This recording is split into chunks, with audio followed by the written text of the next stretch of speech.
আইসা পড়ছি আমরা শস্য খেতে। এই যে আমার ভাতিজা আইনাল হক মিষ্টি কুমড়া ক্ষেতের ঘাস বাঁচতাছে আর গরুর ঘাস সংগ্রহ করতেছে। একে দুই মারতাছে ভাতিজা। এই যে দেখেন ঘাস বাঁচতাছে, অনেক ঘাস হয়ে গেছে, লম্বা লম্বা ঘাস হয়ে গেছে কুমড়া খেতে, মিষ্টি কুমড়া খেতে। এই যে কুমড়াগুলা হয়েছে, অনেক বড় বড় কুমড়া হয়েছে। এই যে কুমড়ার দাম 40 থেকে 80 টাকা পর্যন্ত বিক্রি হইতেছে। অনেক কুমড়া বিক্রি হয়েছে, এদিকে অনেক আছে দেখাইতেছে। এই যে দেখেন, এই যে কুমড়াটা মিষ্টি কুমড়া, অনেক স্বাদে মিষ্টি কুমড়া, এটা মিষ্টি আছে অনেক। এই যে কুমড়াটা, এটার দাম হবে 70 থেকে 80 টাকা পর্যন্ত। অনেক কুমড়া অলরেডি বিক্রি হয়ে গেছে, বাজারজাত করা হয়েছে। এদিকে আরও কুমড়া আছে দেখাইতেছি, রাহেন থাকলে কি হবে বাইরে। এই কয়দিন আগে তরি তরকারির দাম আকাশচুম্বী, আর সোশ্যাল মিডিয়াতে কত তুলফার আলোচনা, সমালোচনা, পর্যালোচনা।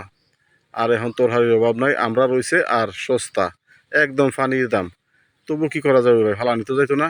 এদিকে দেখেন অনেক অনেক বড় বড় কুমড়া আছে। এই যে দেখেন, এটার দাম 80 টাকা হইব। অনেক সুন্দর মিষ্টি কুমড়াগুলো।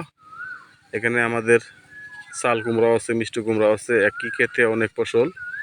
এই যে দেখেন চাল কুমড়া আছে, আর বেগুন ক্ষেত আছে, বেগুন আছে, ময়মনসিংহের বিখ্যাত বেগুন। ময়মনসিংহের বিখ্যাত বেগুন নামে খেতে অনেক সুন্দর সুন্দর স্বাদের বেগুন এগুলা।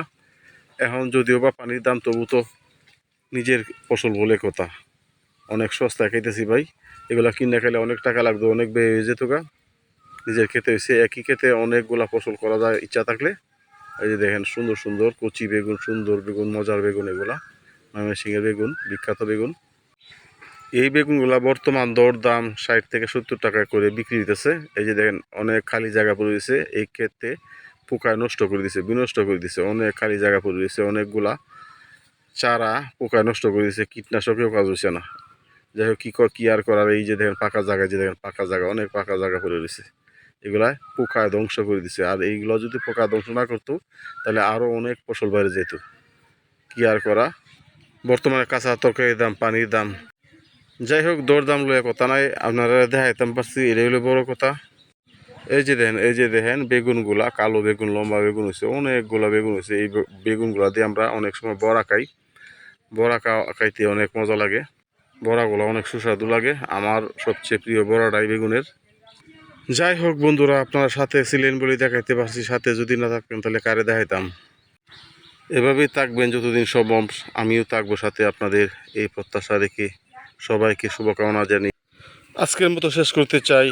প্রিয় বন্ধুরা, এভাবেই পাশে থাকবেন। পাশে আছি, পাশে রইব সারাক্ষণ। সবার প্রতি অনেক অনেক শুভকামনা ও ভালোবাসা জানিয়ে আজকের মতো এখানে শেষ করছি। ভালো থাকবেন সবাই। খুদা হাফেজ। ধন্যবাদ সবাইকে।